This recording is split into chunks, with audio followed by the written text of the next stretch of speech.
ركز بس معايا، يعني احنا بنسهلها لكم خالص اهي. ماشي، ركز معايا. احنا هنجيب لكم الاحداث من اولها كده ايه عظيمه، بس بيعمل لكم ايه سسبنس. في واحد طالع ميت اهو من الملعب، وواحد كتر الف خيره من رجال الامن شايله مشكورا، يعني كتر الف خيره.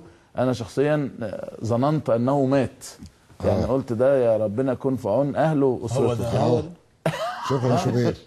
ده كان عايز وكل شويه بيمسك راسه اكن في دم في راسه، هتلاقيه بيحس على راسه. العسكري برضه ايه بيبص في ايده اكن في دم. بص اكن في حاجه في راسه. بص بقى حضرتك نكمل بقى.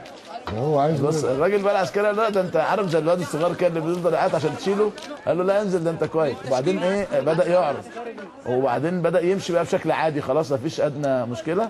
وبعدين بدا من الشرطه لا بقى تعالى تعمل شغب ما ينفعش. انت اللي تاخد 175 قرش.